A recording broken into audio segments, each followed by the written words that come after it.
webinar, and we'll get started in just a sec. All right. People join. Hi, everyone. Welcome.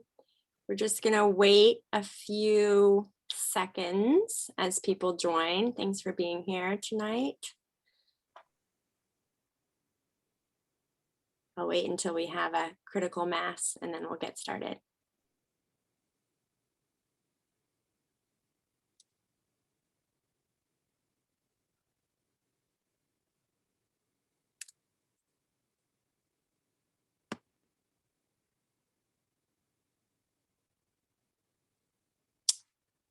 All right, I will kick us off then, and people can drop in as they do. We're also recording this conversation, so we'll share it on YouTube afterwards, so you can share it with your community, Chelsea, and anyone else who's on it who couldn't come to the live version can engage it afterwards.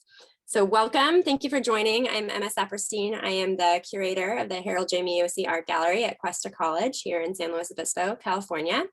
For those who are members of the San Luis Obispo arts community, welcome, we miss you.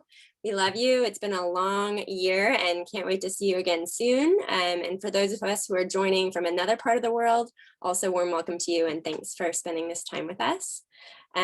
We always begin our events with a land acknowledgement. So I'm going to go ahead and hold that space for us. And then I'll introduce Chelsea and give you all some context on this evening's event.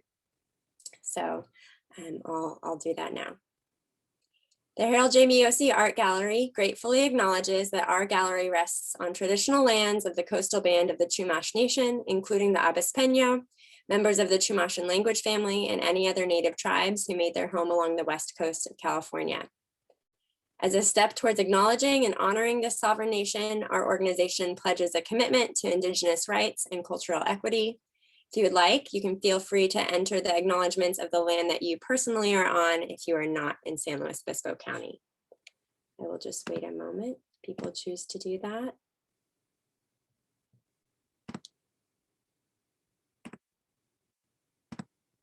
All right.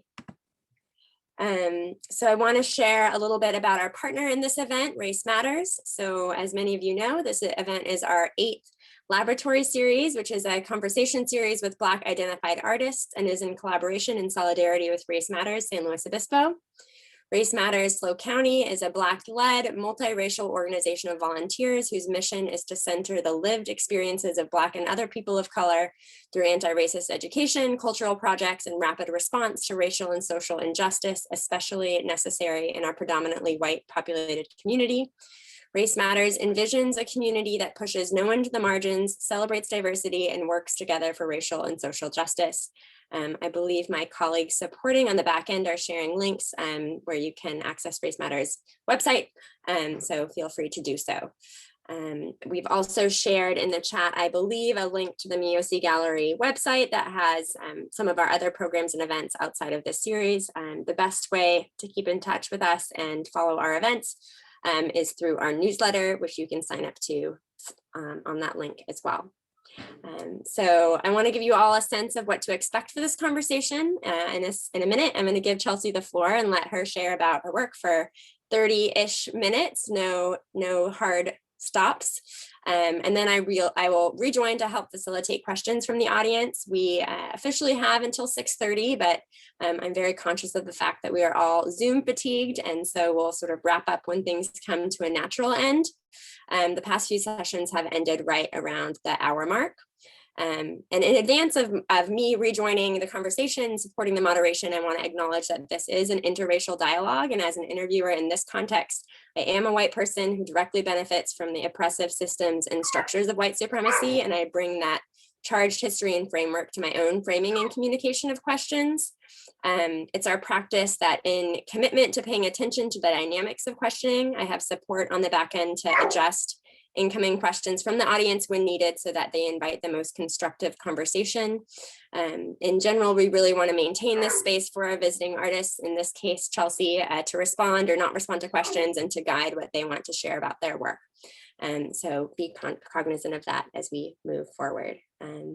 I think those are all my announcements, so I'll go ahead and introduce Chelsea. Based in Detroit, Chelsea A. Flowers is an artist who holds an MFA from Cranbrook Academy of Art and a BFA from Denison University with a concentration in Black Studies. Her practice explores subversion to popular culture, how otherness is created through social and cultural critique of her environment. She explores these ideas through comedic troupes, physical play, nostalgic memorabilia, and participatory performance. She has shown work and performed at various galleries, including Wave Pool Gallery in Cincinnati, ACRE Projects Space in Chicago, Public Space One in Iowa City, Fjord Gallery in Philadelphia, Red Bull Arts in Detroit, the Museum of Contemporary Art in Detroit, among others. Pending COVID-19, Flowers has an upcoming show in Philadelphia and at the Sculpture Center in Cleveland, Ohio. She has expanded her skills in research by attending ACRE in, is it Steuben? Wisconsin. Yeah. Real Time in Space, Oxbow School of Arts, and Art Space is Your Space in Cincinnati. So we're really grateful that Chelsea has agreed to spend this hour with us, and I'm looking forward to the conversation. I will remove myself from view and I will rejoin you in the second half of our event. Thank you so much, Chelsea. Great. Yeah, great. Thank you for that introduction. Yeah, so many things I've done. Cool. I'm just gonna share my screen and then we'll jump into it. And all right. And yes, hello. Also, just once again, thank you to everyone for being here on this day. That is, what a time to be alive. Lovely. Okay. Yeah, so I just want to say hi, hello, good evening once again. Thank you for being here. As Emma said, thank you for the introduction. My name is Chelsea A. Flowers, and before we get started, I just wanted to just share a few Venmo slash things, just because the world is wild right now. And so these first five Venmo accounts is just to different organizations that are in Texas, all over. There's Houston, Austin, and Dallas are represented in these Venmos. So if you have a little bit of extra change, feel free to help out people in Texas who were affected by the wild storm that we had last week. Below those two, or below that, just Black Lives Matter. I know y'all are based out in California, so Black Lives Matter LA, San Jose, Bay Area, Oakland, they all have GoFundMes. So, just all Black Lives Matter, because, right? And then also the Black School also has a GoFundMe. It's this Black radical pedagogy school or place of learning. So yeah, once again, have a little bit of change. And then also Chelsea-Flowers 2, that's just me because it's Black History Month, and that's my motto. I give my Venmo to everyone during Black History Month. With that being said, I just one more thing I wanted to share with y'all. Also, if you have any Venmos or any local organizations that are in need of money, please feel free to shoot them in the chat. Absolutely.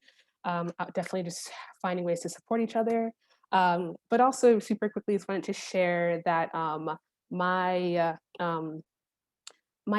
so during this talk, I'm going to be sharing kind of my headspace. I realized I gave a talk to my students. I teach college students, and I gave a talk to them, and I was like, oh my gosh, I don't think they understood everything that I was saying. And that's just because I've tried to, well, not just because, but I acknowledge that I'm trying to approach my thinking and my perspective from a non-capitalistic perspective. And so with that being said, there's certain truths or certain truths and kind of facts, just because of the manner in which colonialism exists, that and the way that people who are oppressed have to exist in the world, in my brain and my reality, that's just a fact. And so that's the way I move in the world. So I always realize that may not be everyone's understanding. So basically I say all that to say, if I say something that's not clear, feel free to throw in the chat. Love questions. I'm here to maybe answer or maybe explore with you. Yes, this will be a conversation in some sense, but I'm gonna get started now. Cool. So when I was thinking about this talk, and how I wanted to frame it, I was thinking kind of about the manner and why I make and how I make, and not just what I make. And so I say that to acknowledge, or as I was thinking about why I make and how I make, I was really drawn to Kid Cudi's Pursuit of Happiness. Yeah, so Pursuit of Happiness, not Will Smith, but Kid Cudi. And so I have the lyrics up here and I'm gonna like sing them for y'all. And so in this, Kid Cudi says, maybe I won't, I'll sing. He says, tell me what you know about dreams, dreams. Tell me what you know about night terrors, nothing. You don't really care about the trials of tomorrow. Rather lay awake in the bed full of sorrow. I can't hit the low notes, sorry about that. But really the idea or the notion of like living in a reality where like it's rough, like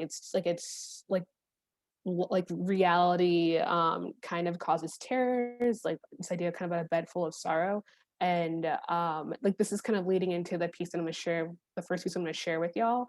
But really I was thinking about like life is wild. It's not super great, especially for Black, Indigenous people of color, brown people. Like it's tough. And so, like, what mental space was I in, or how do I create in response to this? So that's like the kind of forefront like dialogue I was having with myself. I just want to share some other resources that I was thinking about as I'm like creating. One of them is Jeff Chang's book, Who We Be. It's a really beautiful, beautiful book. Additionally, the other kind of thing that I was delving into or researching was the New York Times 1619 project. Um, cool. And then also I want to say that I am like not an authoritative figure in whatsoever. This is just like my experience living in the world as like a Black femme identifying person. So just want to share that with y'all. But as I was saying that like me thinking about like kind of sometimes like the horror movie that is reality or life for people of color, for Black people and for Indigenous people, for brown people. I created this piece, it's called The Conversation. I'll share just like a minute with y'all in one moment, but just speaking about it first. In creating this piece, I once again was just thinking about life and how the pursuit of happiness is not super great sometimes. And so I like literally woke up at like 4 or 5 in the morning. I was like laying in bed, like thinking, having all these thoughts, all these feelings. And so I just like wrote it down. And so the text that y'all see in the video, it's just like what I wrote. I didn't know how the piece was going to manifest itself, but like I just felt like I had to like get this out. So I just like wrote it all first. And yeah, I'll play it and then I'll speak more to it. This link will work, right? I will go full screen so y'all can see. All right, I'm just gonna play a minute of it.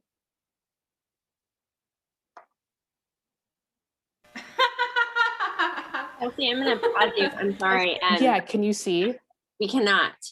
You At least cannot, yeah, that makes sense. There we go. I am on it. Maybe, yeah, just There we stop go. sharing and resharing maybe. Oh, can you see it now?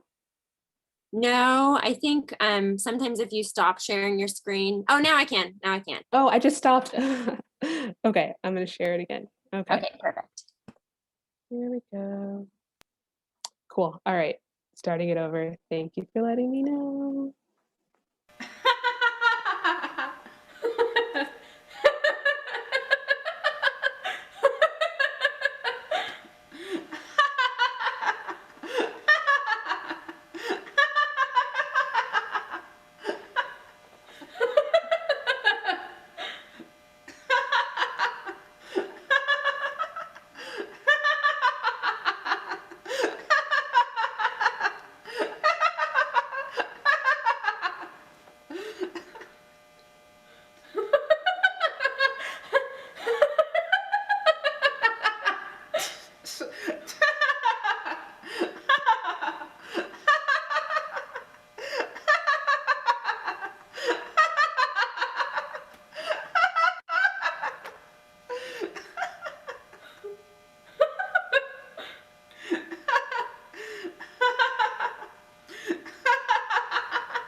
All right, I'm just gonna pause it there and cool. Sorry, because I'm gonna. Can you see my slides again? Now I can, yes. Great, thank you. All right, cool. So yeah, so that was just the video about me trying to get all the things out of my all the things I was thinking about. I tend to like have like these conversations in my brain and or in my brain that they kind of like pour out of me. So it's like I'm not talking to myself because like because it's different from like talking to myself because like it's like the conversation, the dialogue isn't with myself, but it's like with this like other kind of extension of whatever that force is. So like I'll be in conversation with non-existent beings. And so this idea about like this conversation that's happening in my brain just really kind of like pushing it out. But then also for me, like I use laughter as like a form of like a survival mechanism, also as a form of coping. So that's so taking away like the dialogue and just having the text with the laughter was a kind of really a like significant move that I tend to like use in my work, especially when it comes to kind of laughter and comedy, which I'll touch on comedy in a little bit. Hey, it's Chelsea. One more Yes, thing, that we can see your speaker notes. It's not in presentation you can mode. see oh, it's not. Oh, gee whiz. Okay, No worries. sorry about this. No problem. Um, thank you for your this one. Let's try this one. Okay. Now I do not see your speaker notes. I think we're in good shape. Don't see her. But now I can't see my notes. Hmm. Sorry. Can you see my notes now?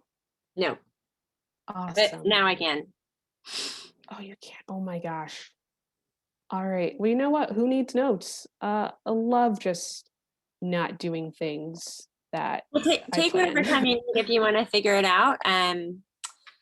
But if you want to carry on, carry on. I'll carry on. I don't, it's love a good improvisation. Cool. All right. So I did that, talked about it. I'm going to go on to the next piece. But yeah, pretty much laughter, coping, thinking about the world, beds full of sorrow. Thank you to Kid Cudi. I'll move on. All right. Also, I'll just share that I'm not going chronologically. I'm kind of moving in the manner in which like I think about like social issues or issues in general that pertain to X, Y, and Z. And so this is just going to be an excerpt.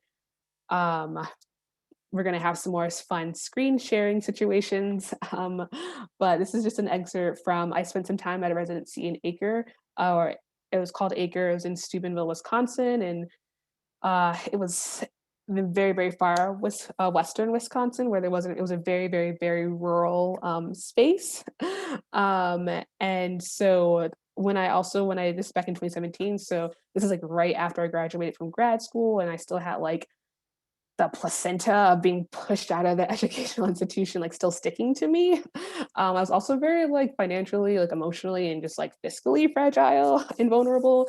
But this basically relates to the notion of like when I do stand-up comedy, it's this notion about like being vulnerable and also being okay to be vulnerable. So I'm just gonna play like a minute of this excerpt, and also just I'll just share really quickly that I was doing stand-up comedy as like a form of a cathartic release. And so that's what's going on here, some catharticness. And so sorry, I'm going to have to do a re-sharing of my screen.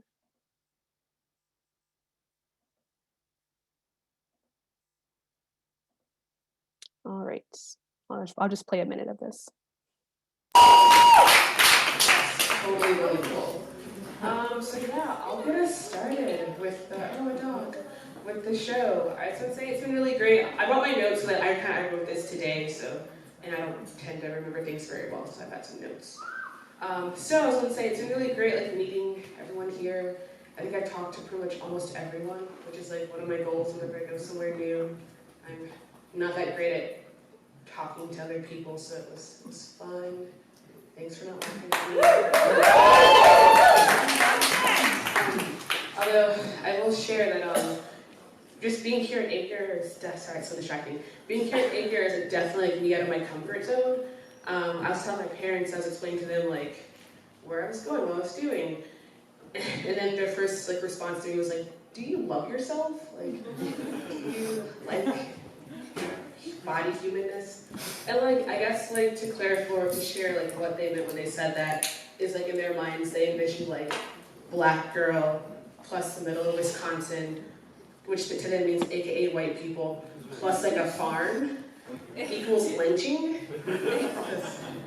Yeah, I mean, because like there's so many trees, so many options, but like, it's cool because we're all still here. Like I'm here, you're all here. Like I think we'll do a head count later, but we're good. We have a buddy system, yeah. Oh, great. Cool, cool. And so yeah, I was just sorry, yeah, and so in doing that work, like it was really kind of me just like figuring out like how do I move in the world as like a Black femme identifying person, and like how do I laugh about the what can be a precarious situation of like safety and sometimes. So um that was like kind of some earlier stand up that I was doing.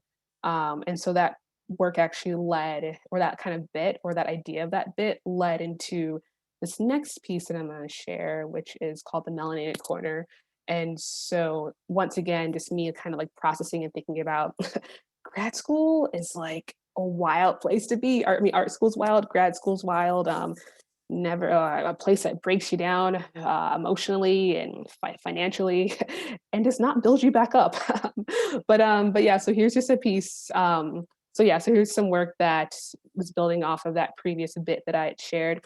Also to share within this piece, I utilize karaoke as like a form of so taking a step back, I'll share that I really, really, really enjoy karaoke.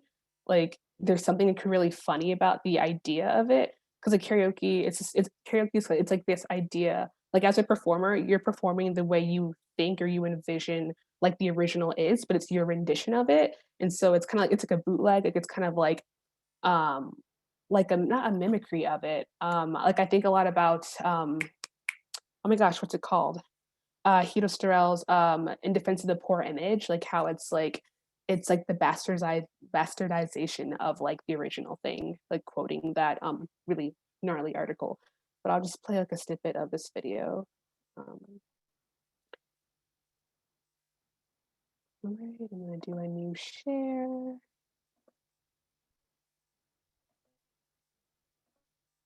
All right. And there's no sound in this one.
Oh yeah, and that's my advocating for segregation, but in a joking way.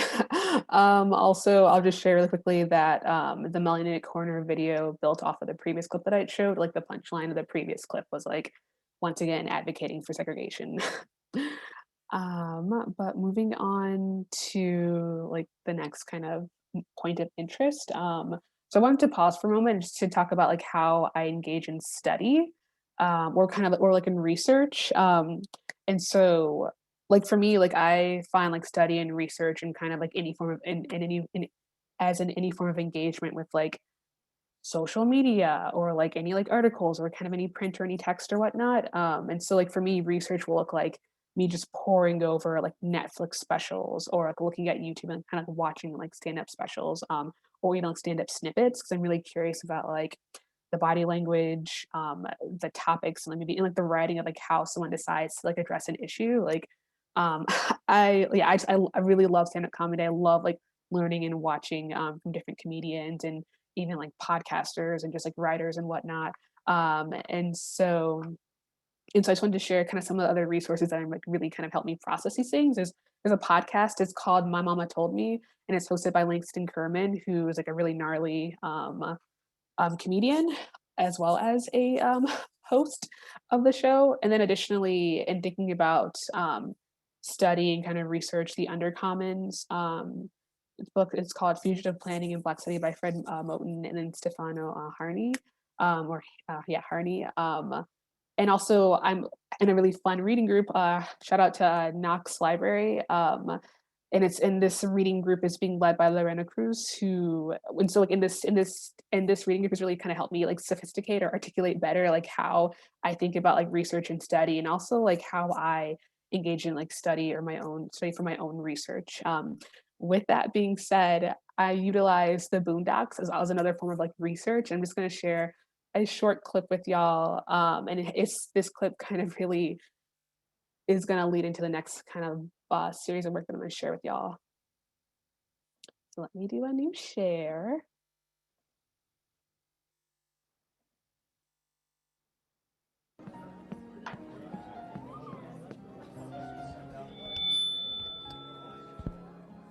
Excuse me, everyone, I have a brief announcement to make. Jesus was black, Ronald Reagan was the devil, and the government is lying about 9/11. Thank you for your time and good night. Sorry. Okay.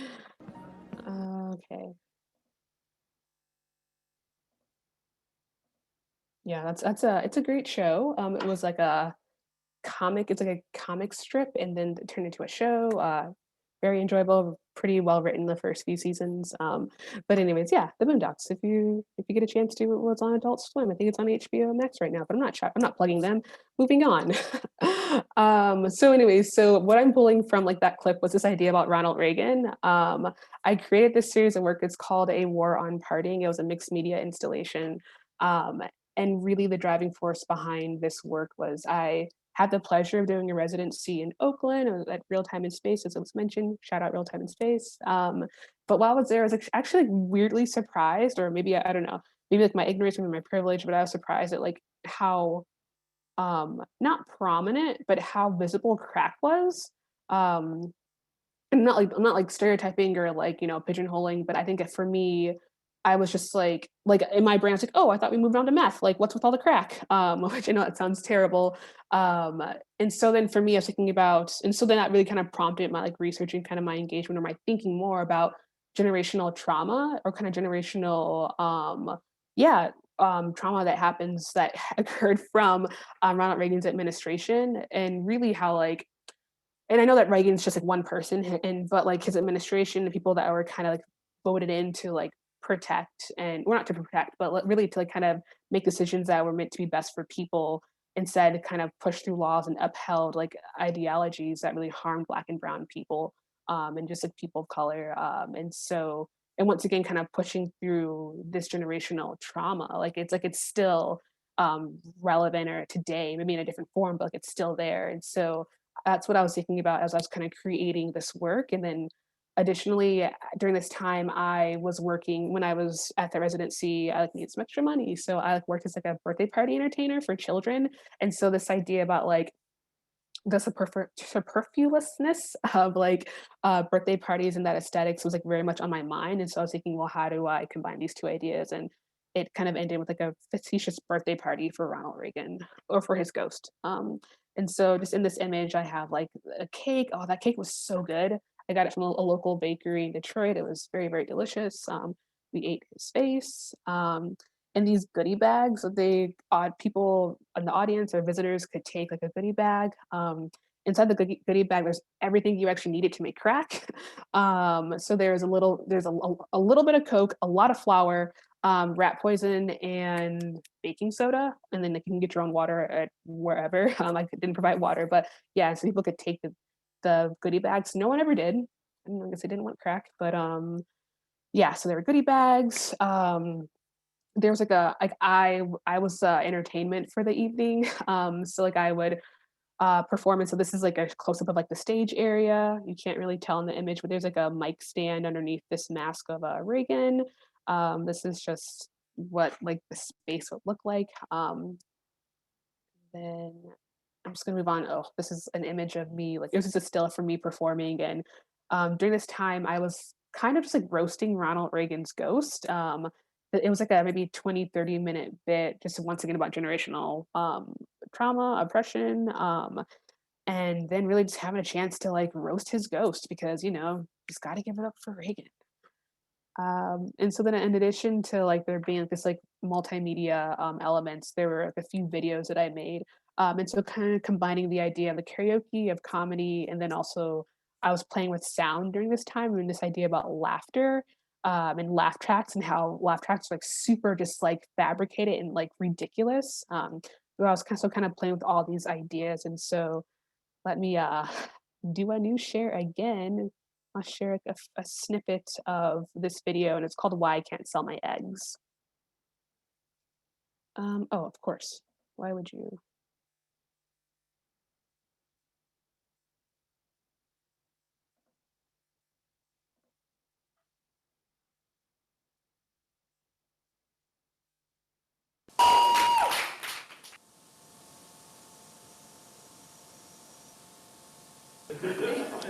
I'm gonna jump forward a little bit. Sorry. There we go.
Yeah, so that was one of like two videos that I made, just basically saying or combining the notions of like um, the war on drugs and then also kind of personal like yeah connections to it.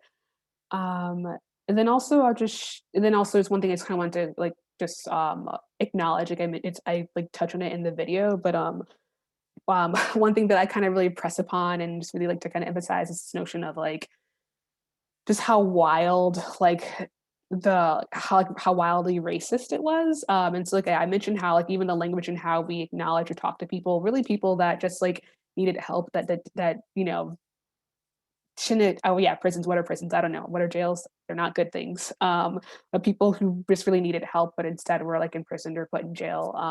And so just the manner in which people were talked about. So I mentioned how it's like the opioid crisis, like this idea of crisis, how it evokes like ideas of like, you know, like empathy, sympathy, and also how it's this idea that if there's a crisis and there's someone who's a victim of a crisis, whereas like when it comes to epidemic, like an epidemic is like it's like you're putting it upon someone or something's being like forced upon you or whatnot. So I think even the manner in which we acknowledge and talk about these things, like it already is, like, there's like a divide. I mean, it's inherently racist. So yeah, I just kind of wanted to like also like lay that idea out there. But going back to the pursuit of happiness, Kid Cudi once again, wild songs. I wonder, was he okay during this time? I don't know. Um, but basically, he says, "I'll be fine once I get it. I'll be good." And so for me, when I like listening to this or thinking about it, like I don't know what it is, but it's one of those things where like I know and I hope, no, I know in my heart that it has to be better than like how we treat like Black, brown, like indigenous, like people of color. Like it has to be better than the systems that we have in place now. So like what does this look like? Like what is it? And I think and so for me, this notion of not knowing, but being open to exploring what that is like a-okay. I love not knowing stuff. But I really kind of connect like this thinking to, once again, back to the under comments. Once again, shout out to Knox Library and Lorena Cruz. This notion, there's like the intro is this idea about like into the wild, into this idea about like this like unknown space and like how do we navigate the unknown? And really it's this idea about just being open to this navigation. And so that's really these ideas, this openness, the unknown, the not knowing, and also how do we relearn is what drives my next piece I'm going to share. But I also just want to acknowledge just some of the other resources that super like I just love. Once again, it's New York Times 1619 Project, and then it's another book by Arona de Souza, which is White Walling Art Protests in Three Acts, and then Black Futures by Kimberly Drew and Jenna Wortham. So just kind of these ideas about like what does our existence look like how do we think and create and kind of believe in like different and new spaces. Oh, cool. Yeah. So this idea about like not knowing or being open to knowing stuff. I did this piece. It's called Checkpoint. I it had many iterations, and so it was this kind of like this multimedia installation slash performance. I like, built the wheel, painted. I would paint so much. This piece traveled in so many different places. I did so much painting, but anyways, and so in this, it's kind of like a combination of like a variety game show kind of aesthetic or idea, where there be I was the host and there would be contestants and they have to spin the wheel, and there's 3 different types of questions. There's true or false, fill in the blank, and identification, and then a bonus would typically be like a kind of some sort of physical challenge. And so it was this idea about like the contestant member like having to answer the question to the best of their ability, but also um, kind of like the catch or the gag or like the moment or just like the part that the important component of this game is that there isn't a right or wrong answer. The game is really just asking that you're able to engage in it, and if you don't to engage with it, to feel implicated, and also if you don't know something, just having like just knowing how to or thinking about something with kind of like critical care, also kind of cultural care, and like emotional care. This is kind of really, or yeah, cultural care. Excuse me, is really what the game is asking for.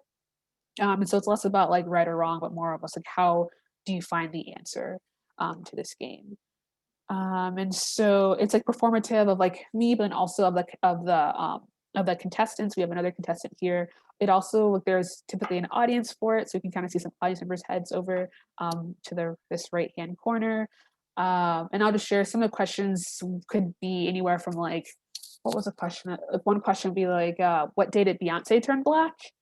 Another question would ask like, what's what's age of mortality for Black trans women? Like, it's kind of, and so yeah, so different types of questions, or a question could ask you to bust it wide open. So really, it just depends on the type of question, but really the idea is like, how do you get to the answer, air quoting answer, and how do you do it in a way that shows cultural care. I was also making this work when I was in school, and I was in grad school, and I just wasn't really having fruitful conversations about my work. And so there's a lot of like, I can't access this, I don't know this culture, I can't access this culture. Well, in response to that critique, I pretty much I created a whole game of like, well, if you don't know how to access it, here's a way you can learn, more or less. And here's more images of different places that I installed it. This is at Art Space is Your Space in Cincinnati. Is also from Cincinnati. Just, oh God, so much painting. And then so in a way to make Checkpoint a little bit more mobile, more fluid, also to make it more engaging and have it be more communal, I created trivia night. I kind of transformed it into Chelsea's trivia night. I'll start by saying I don't like trivia at all. I think it's obnoxious. I also, when I was like playing trivia, I was in Silicon Valley. I was like right outside of Stanford, and I just it was just a lot. So I think kind of like this drive of like, oh my God, what's the right answer? Really, I think like it's silly. Like there is no right answer. What's the answer to life? I don't know, 7, or 12 or 42 or whatever it's supposed to be from that book. But anyway, so in this game, in this trivia night, like as I just said, like same thing of like, there is no right or wrong answer, but I just really wanted to, kind of created it more in this manner. So that way there could be more kind of communal elements to it. So like, people would either come like into kind of preformed teams, or if they didn't know anyone, they'd find someone to sit with and they'd be like in a team. And and so it was kind of it's really gnarly to kind of walk around and kind of hear what each group is talking about and sharing about. And so the questions are pretty much the same questions, like what year did Beyonce turn black? Like there can be so many different answers, and I love hearing the different answers about Beyonce. But yeah, and so kind of another really big element of this piece is that there's a reflection that happens afterwards, and the reflection was really kind of a way for at the very very end of the piece of the performance, like once we've taken off our performance hats, it was really a way just to like kind of hear people's responses to like the questions, to their conversations, also to kind of hear about like what are you going to think about tomorrow, like what will you take with you, like what surprised you, kind of just all these things. And it was just really beautiful to kind of hear people's thoughts and their ideas, and their conversation. And there was, I guess, there's been a few. I've done this a few times, and there was this is done at Red Bull House of Arts. And there's emotions are real. People feel emotions.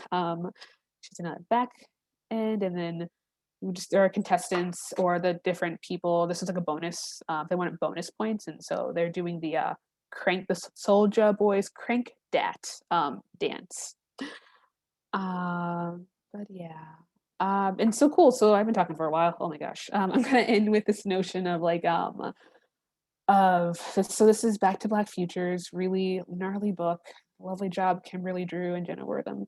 But this idea of like resistance is the reward. And so at the end of the trivia game, like there's no like, like in trivia where it's like you get like a pint or a bucket of beer or whatever, like that's like the reward for winning each round. And it's like resistance is the reward, like just feeling something, feeling implicated, like that should be your reward. Like thinking about how you can move in the world, and like take the knowledge that you've learned, or maybe something that you were able to pass on to someone else. Like I think like for like that is the reward of like engaging in that piece. And then so yeah, love it. And then one last thing I want to share before I stop talking, at least for a moment, is like I do hope that I clearly conveyed the manners in which I speak, when I'm thinking about my work. But this quote by Jeff Chang, who I really do, if anyone knows him, give him my number. I'll give me his number. I don't know, but I generally just like love the work of Jeff Chang. And at the end of We Gonna Be All Right, in the conclusion of that book, he concludes it by talking about Beyonce's Lemonade. And so in this, he says that Lemonade is an album addressed to women and black people, most especially to Black women. Her grief is connubial, lineal, racial. Her desire to be seen not just by her lover, but by her folks. The world can watch too because it might learn something. And in this way, her redemption rises from the personal to the social, not the universal, because we see each other from different vantage points of power. But that space where we come together, allowing us all to think about the ways we are broken and how we might mend the ways we break each other, how we might imagine healing, reimagine history, and dream freedom. Yeah, that's the conclusion of, and that's just like the first paragraph of that conclusion. But yeah, just the lovely words of Jeff Chang. And like really for me, what I really pull from is this notion about visibility. I think that if we could just see each other more, I think that could really help lead to this idea about like healing and how we can have really how we can like imagine this unknown or this like unknown wild space that I mentioned previously. I think that's basically what you can dream and kind of see it as freedom. But yeah, cool. Thank you. I'm just gonna press escape. Oh, I'll stop sharing. That's what I'll do. Hi, let me just get us situated here. Thank you so much. That quote at the end was really lovely, as well as all of your comments on your work. I have some immediate questions for you, if you're willing. And as I was engaging your work this afternoon and just hearing you share about the different spaces and the different intersections of worlds that you've practiced in, you know, art spaces, performance art spaces, which are a nuanced space within the art world and systems in the art world, comedy spaces, improv spaces. I'm just wondering whether you have thoughts on how your practice has moved or been received in between those spaces as you've navigated through them. That's a great question. I can say that. So I think about how they've been perceived or received, not always with clarity, which I'm at a place where I'm not sure how I feel about it. But I mean, but I think my goal is always to be like, if I leave you with thinking about something, or if you're kind of wondering more, then that's always my jam. That's kind of always my goal, is like, will you think about this tomorrow? And then you're thinking about that, will it inspire you to like think differently, engage differently in the world, like have a different perspective, or know what it feels like to be a person of color, like a Black or Indigenous person or a brown person. So that's so to answer your question, not always with clarity, but I'm hoping that like ambiguousness like helps some people like think a bit more about it. Well, yeah, I mean, I think that the different ways your practice manifests itself in the world just allowed different points of entry and allows kind of you to control your audience a little bit. I was thinking about that a lot in Checkpoint and your work with Checkpoint, and in general, your participatory projects at large. I did want to ask, in light of the participatory nature of a lot of your work, how the shift, or whether you've shifted to execute those online, or whether you're taking the time to research and study, or how that has shifted for you this year. Yeah, it's definitely a weird shift. In the earlier on in the pandemic, like I don't even know what month that was. Maybe it was like the summertime. I did like a few Zoom performances, and like they hit differently, for lack of better words. Like the level of engagement. I mean, because first, like the engagement through like a mediated form, like it's through a screen. It's not really like in person. So I think that like for me, I really appreciate like that, like person to person, like because I think for me it also really helps me know if like was there an understanding, or like or where what more made you wonder. um but I had a few like cute performances that I did like on Instagram Live or through Zoom. I think it was interesting. I think for me, I'm very critical of myself. I'm just like, oh man, that was trash. So I think I have to like kind of like be less critical and kind of really like get to the root of like, okay, what happened? How do I analyze this, and how do I like make it better or think about it differently? But yeah, in-person performances, I don't know. I do not know what that will look like, especially since like community, this communal, this conversation, this engagement is like really important in what I like to do. I'm like thinking about it a lot. Yeah, I mean, it's really interesting to see how different artists are thinking about it. And I actually think it's really interesting that so many artists are like, I'm just gonna wait. I'm just gonna wait. I'm not gonna try and make this online. I am curious about, I saw that, several of your exhibitions are pending COVID opening soon that are coming up. It sounds like you had some cancellations or postponements. Do you want to share a bit about your upcoming exhibitions? I know at Sculpture Center, I think. Yeah, I have so the sculpture center is actually next month, actually a month from now. So yeah, so I should take the pending off. That is got a green light for that. And so actually it's the work is specifically going to be the conversation piece that I shared with y'all, the first piece I shared. Like in its a fully idealized version, like it's like a interactive installation, or less interactive with COVID, but it's an installation. So yeah, so that will be next month at the Sculpture Center in Cleveland. And I'm really looking forward to kind of to finally kind of having it in the world in the original manner in which I like, envisioned it. And then the other piece is going to be actually the Melanated Corner, also like an installation, a video installation is going to be at Vox Populi, Vox Populi. I'm not sure I'm pronouncing it right, but that's in Philadelphia. I wasn't sure either. That's why I skipped it in your Yeah. bio. Cool. Well, I mean, I think you have people here who are not just in California, but if people are in the Midwest or the East Coast, maybe they can show up. My dog loves your work. Thank you. Can you talk, there's a couple of audience questions that are coming in that I want to get to. Can you talk a little bit about the different receptions to your work based on location? I know you mentioned your time at ACRE and in your skit, there was some commentary around that, but I'm just curious based on urban, rural contexts, like how your work lands or has landed for you. Yeah, I mean, I think ACRE, since it's like once again very, very, very, very rural, but also it's a space where it's all artists or kind of all creatives or writers or curators or whatnot.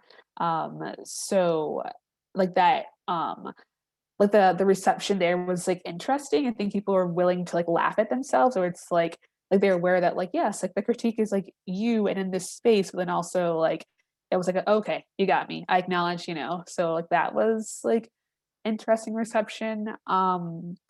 Yeah, I think it's been really interesting, like wherever I've gone. I went to highlight Iowa City. Not Iowa City, excuse me.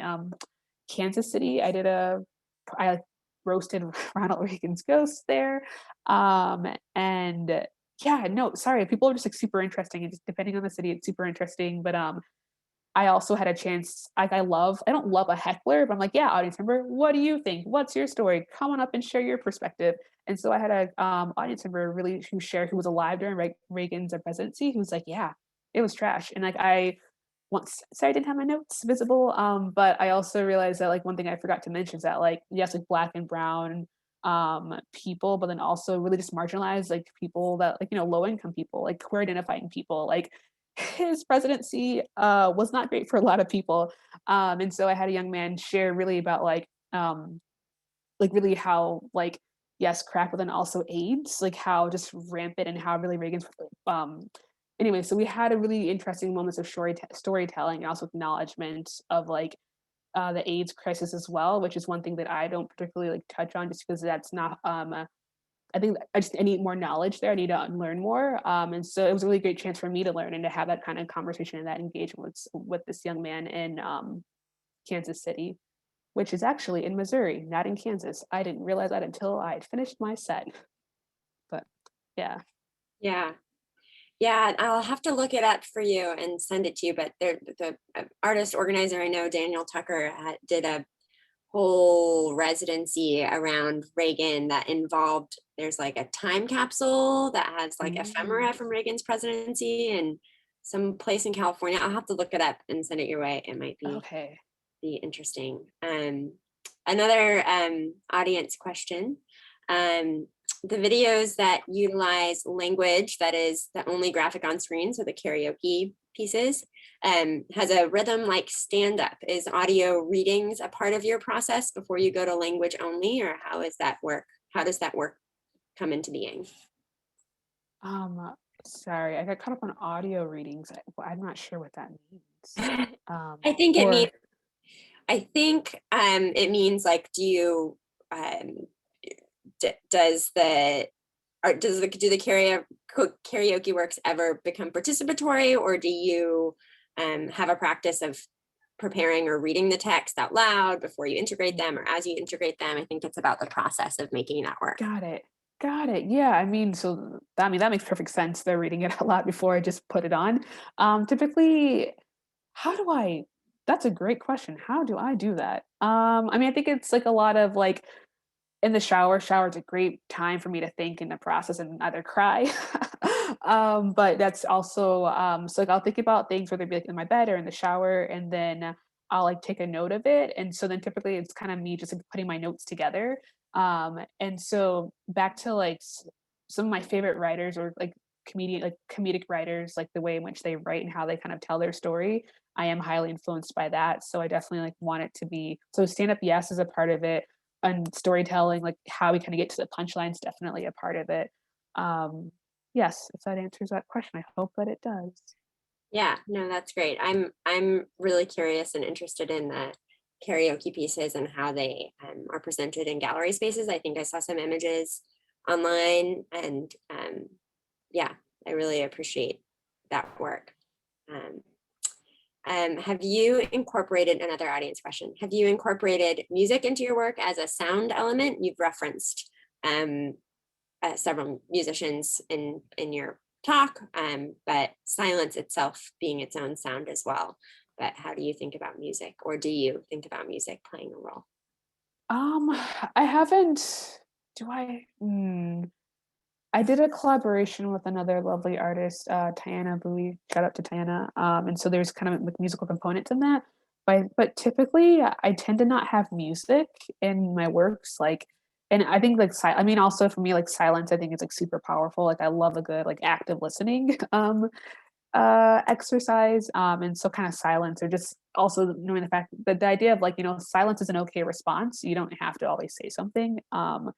So yeah, I don't typically think about music, but also sound is something that I am like exploring. So um, yeah, I could see music. Music is interesting. Yeah. Even at your variety shows, um, trivia events, is it there's no music in the background or anything? You don't integrate that? Mm. It's one of those things where like I'll think, oh yeah, I should totally have music, but then it's just like once I get started, it's like so much is happening. Yeah, yeah. Um, Yeah, no. Sometimes if there's like a long, like, like if people, yes, in between the rounds. So typically the trivia, there's like 5 rounds. And so like, at the end of each round, giving people a chance to like get their answers in order. Yeah, there'll be a little bit of music, but it's usually just like a good, like thematically of like Soldier Boy. Cause who doesn't love a good throwback to like 2000s, or like a Outcast, Bodie Odie Delicious, like songs that are long, melodic, but Soulja Boy is not melodic. So Spody Odylicious, there we go. That's long and melodic. Awesome. Um, you've shared a number of your influences in contemporary culture. Can you share some places that you mine for ideas, both past and current? I know you addressed this when you chatted about your study, how you research, which I found really interesting. Yeah, I mean, I'll just share just because I'm like recently kind of really gotten into it. It's called This Is Not Happening. So this is also like it's like a current it's a Comedy Central show where it's all about storytelling. It's like if the Moth were like debaucherous, it's kind of like what This Is Not Happening is. And This so is like not it's happening. curated for like different This Is Not Happening, yeah. And so basically it takes place like in a strip club. There's no stripping happening, but like they're on a stage where there's like a pole kind of in the center. And it's just a bunch of storytelling, and not everyone's a comedian who goes up and shares. Like Randall Park or Pack. Randall Park has a really great story about shame that I'm just like, nice. Love a good story about shame. But yeah, let's see what else. I do, yeah, love a good podcast. I mentioned My Mama Told Me, The Read. I think when it comes to like, thinking about like processing, like thinking about like, mental health, but then also like kind of like empathetic thinking, like The Read is definitely one that I think about. Um, what else? What else? When I was doing the checkpoint game, I was researching a lot of like old game shows, like Mm. gee whiz, I can't even remember now. There were, but they're on YouTube. They were in black and white, like the Newlywed Game, like Family Feud, but like before Steve Harvey. Just yeah. So YouTube's a really great place. Really like, yeah. My archive of like what I look into, like it's a lot of YouTube and deep dives, but not too deep because sometimes I'll hit like QAnon and that really stresses me out. But like, yeah. Yeah. I was doing some deep research on your work, and I think you recently published a zine, a printed piece of yours is in an exhibition, I think. Is that correct? Am I wrong? Yeah, it's in printed matter. So the book fair is happening right now. Also, shout out to Bulk Space. You should definitely check out Bulk Space booth at Printed Matter Book Fair. But yeah, that zine was created specifically for um the book fair. Yeah, I'm just curious because I hadn't seen, there's obviously text within the karaoke pieces and you play and work with text a lot in your practice, but I hadn't seen you work in the physical printed space. And I was just curious to see if that's something that you want to continue to integrate into your practice or what that process was like for you working in that platform. Yeah. So definitely like kind of like so creating the zine was definitely like a new experience. A very lovely peer, Claire Gatto, actually like helped like design it. And so really the zine was just it was like it's literally like the video, but created so like the text from the video, the imagery from the video, but created as a zine. And it's actually really inspired by Jason Musson and gee whiz, Jason Musson, Eastern Sports.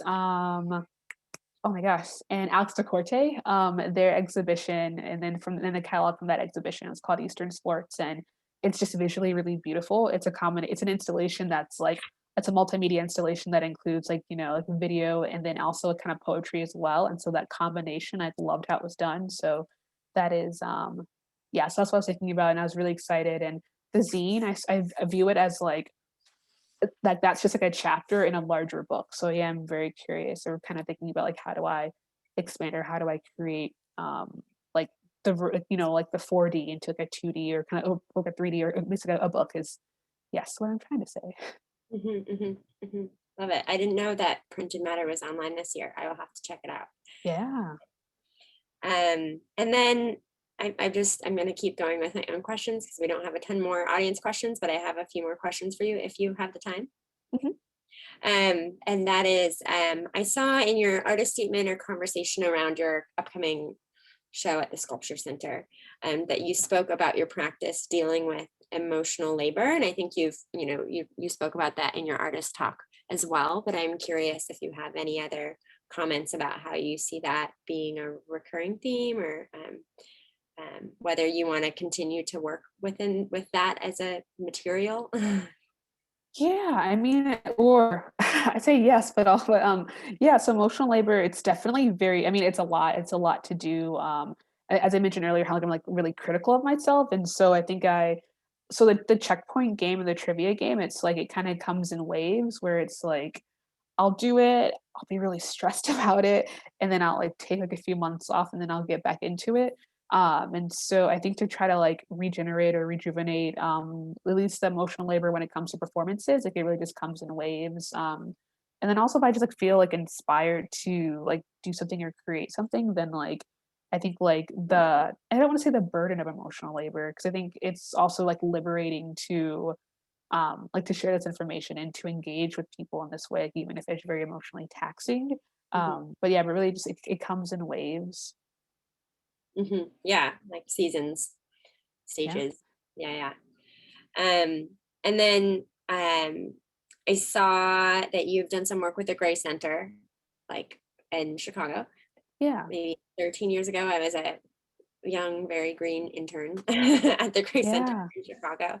So I'm curious about whether you have institutions that you've worked with that you've really loved working with, and whether you want to share those. I don't know if the Gray Center counts as that, but I'm just curious about some. You've done so much, and you've shown so much, and you've done so many residencies and moved around a lot, and so I'm just curious about institutions that you had a great time working with. Yeah, I mean, well, I'll share the Grace Center. Yeah, it was really, really nice. It was a very kind of chill. It's also kind of still like early-ish in COVID, so they weren't super sure like what the structure of like the performance. I did a performance for the Grace Center, actually of like my trivia night, but virtual, Mhm. is really what I did. And so yeah, they were super nice. But also just like a really kind of interesting show. I think the format that it was in was just like a conceptual like art show. So like there Mhm. was like no like set structure. Like there would be programs, but it really did vary depending on like, the artist's work. So I thought that was super interesting. Um, I really, I'll just share residencies that I really enjoyed. Oxbow in Western Michigan was really, really fun. Super beautiful, really great places to kind of like decompress and like think about the world and life, or go canoeing, or go to the beach. Yeah, I think like um, there's no like you have to create something. It's like whatever like you feel so moved to do. Then also ACRE, yeah, ACRE and Oxbow are probably two of my favorite experiences, just because like they're really a time for you to, or at least for me, to like stop and think, but then also connect with other artists and like kind of like engage, like, in great conversation. Yeah, I think it's funny that when I was practicing and making work, the residency model and the different approaches to it are interesting. Some have like, you need to make a certain piece or you need to participate in this exhibition at the end of it. And I really was drawn to ones that were like, no, this is just a time for you to work. Yeah. And it's interesting how like the idea of like productivity and plays into some of those expectations with the residency programs. Yeah. I think we're about ready to wrap up, but as you know, the gallery here is affiliated with Cuesta College, and so we definitely have some students listening in. And I'm personally in grad school right now, and I resonated with you speaking about it tearing you down doesn't really build you back up. Like, and I'm just curious if you're willing to speak a little bit more about your art school experience and ways or strategies that you made it better for yourself, but also ways that, as a structure, we can make it better for our students. Sorry, Big first thing that question, comes, yeah. I mean, sorry, for me, I think the first thing, maybe like not have it be so expensive. Like that's just the first thought.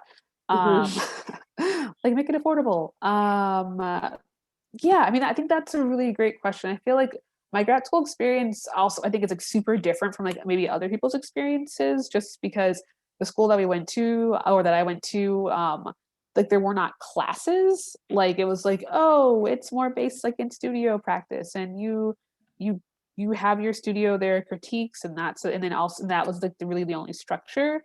And so the structure depended on like the artist that was the head of the department.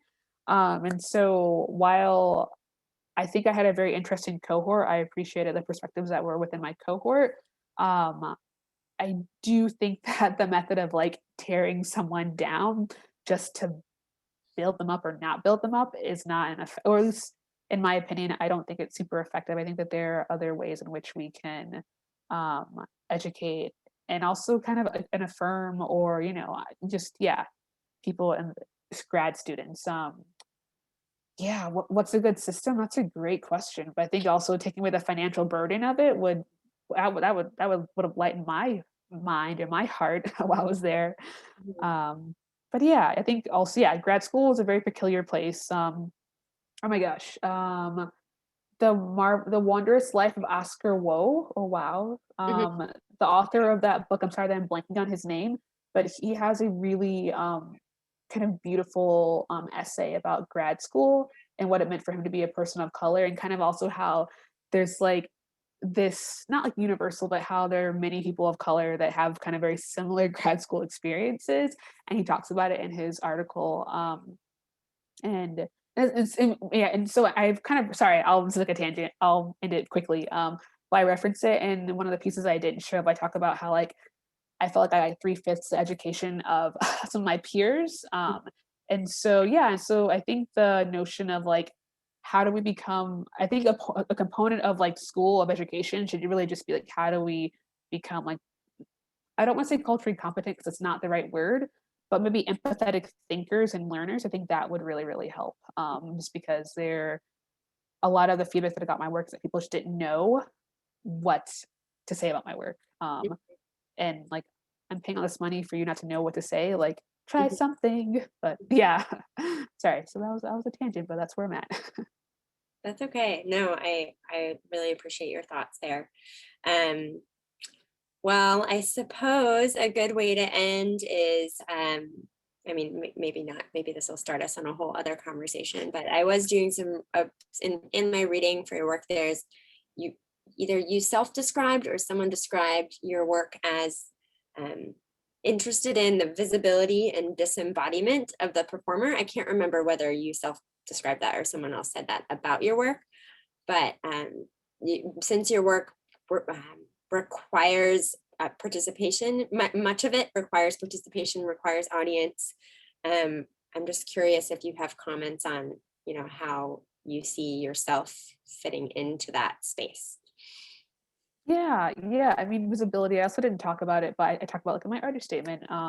And visibility and like this disembodiment is very much like the driving force of the Melanic Corner is a part of like a bigger installation where it's like has like the aesthetics of like a karaoke club, but it's like a ghostly thing because like no one's there. And so it's kind of taking away my visibility and enabling like someone else to kind of be in my shoes for a lack of better terminology. So I mean, I think that so, and it's also for me this idea about the visibility is that it's like I'll always be visible in the work because it's my words that you are like performing or that you're watching. Yeah, I mean, if that answers your question, but yeah, visibility is definitely something I think about a lot, and I'm always very conscientious of like how are you seeing me, Mhm. and like and are you choosing to see me? Because I feel like sometimes people very actively decide that they don't want to see a person of color or me, and so really my question always is like, are you seeing me? How do you see me? And that's like the theme of like the conversations about visibility and who do you see and who do you care to see Mhm. and like the Ronald Reagan work as well. Like, who are you seeing? Yes, visibility. That is something that I think a lot about. Yeah. Well, I'm just gonna check to see if anything else came in. I think there's another question, but I think you just answered it. We just answered it in our conversation around visibility. Thank you so much for spending this time with us and for sharing your practice and all these resources that you've referenced or references that have influenced your work. I hope that, someday post-COVID, whenever that is, maybe we can have you out and do something in person, which would Oh be yeah. really lovely. I'm like you, very sick of the virtual space and eager, I've been having so many great conversations with artists and I'm like, I want you to be here, like I want to sit with you on my porch and talk. I So love a good porch sit. yeah, who doesn't really? If there's anything else you want to share, feel free. If not, I think we can wrap up. We've got a comment. Maybe we'll have another chance to have a conversation because I could talk to you for another hour or two for sure. I feel the same. Oh, I know thank it's much you. later where you are than we are. Oh yeah, I'm gonna take a nap. Or I'll go to sleep. Who knows? Yeah. Nothing. Or can I share? Or hopefully everyone saw the Venmos. Yeah. Just Yeah, I'll yeah. grab.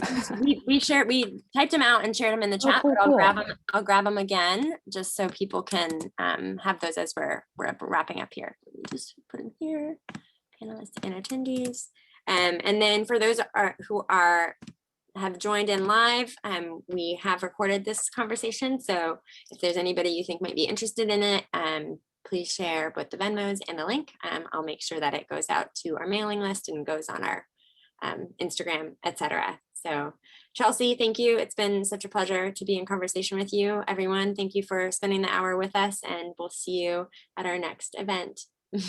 Yeah. Thank you. Thank you for having me. Thank you everyone who came today. Enjoy your Bye. evening and your plants. Oh, thank you. Thank you. Will do. Great. Adios. See you. Thank you, everyone.